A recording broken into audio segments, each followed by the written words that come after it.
This man was executed today for one of the most horrifying crimes ever committed in Tennessee back in 1988. For nearly 4 decades, the case of Byron Lewis Black remained a grim chapter in Nashville's criminal history. In March 1988, at the age of 31, Black shot and killed his girlfriend, Angela Clay, 29, along with her 2 young daughters, 9-year-old LaToya and 6-year-old Lakeisha.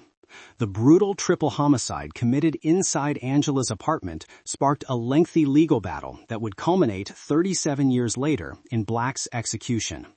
Black's relationship with Angela had been marred by violence. In December 1986, he shot and wounded Angela's estranged husband, Benny Clay, injuring him in the shoulder. For that attack, Black was sentenced to 2 years in prison, but under a work release program that allowed him out on weekends. On one of those weekends, Sunday, March the 27th, 1988, Black picked Angela up from her job as a lab technician at Vanderbilt University Hospital. Their relationship was strained, and Angela had reportedly been considering reconciling with Benny. Black, infuriated, had allegedly threatened to pull a Sterling Ray, referring to a local judge who had killed his wife and then himself after she left him.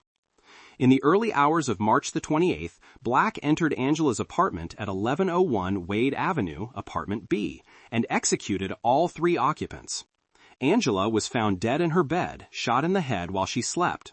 LaToya was found beside her, shot in the neck and chest at close range, and died within minutes. Leisha, the youngest, was found in another room with gunshot wounds to her chest and pelvis. Forensic evidence showed that she tried to defend herself before being shot from 6 to 12 inches away. She died up to 30 minutes later from the chest wound. The bodies were discovered the next evening on March 28th after concerned relatives called the police. By then, Black had already returned to the county jail at 5 p.m. that Monday, several hours before the bodies were found.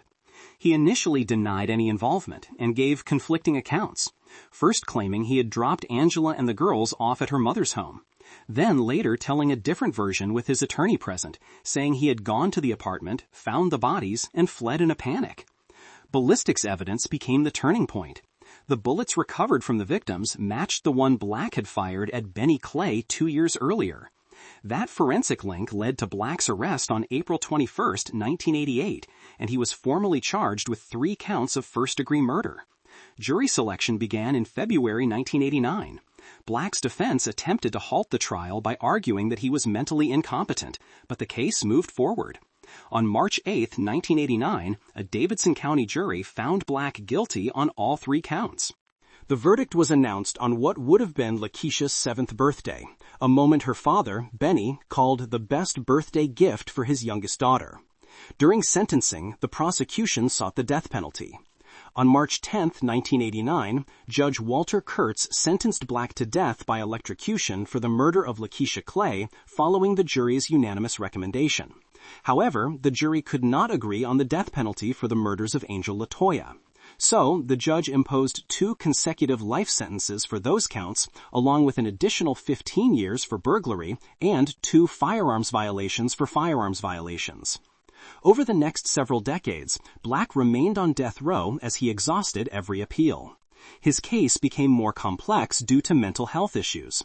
Experts diagnosed Black with intellectual disabilities, including fetal alcohol syndrome, lead exposure during childhood, and possible brain damage from playing football. All professionals who evaluated him, including the state's own expert, concluded that Black met the criteria for intellectual disability. Nevertheless, the courts rejected his appeals on procedural grounds. In later years, Black's health declined severely.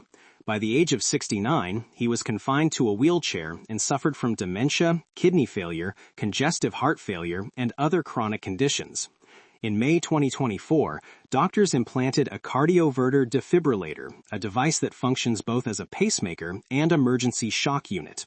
On August 5, 2025, after Tennessee Governor Bill Lee denied clemency and the U.S. Supreme Court rejected his final appeals, Byron Lewis Black was scheduled to die by lethal injection at Riverbend Maximum Security Institution in Nashville. His execution was set for 10 a.m. Central Time. His final meal was mushroom and sausage pizza, donuts, and butter pecan ice cream. He had no official last words. However, according to witnesses, shortly after the injection began, Black turned to a spiritual advisor in the room and whispered, "This hurts a lot."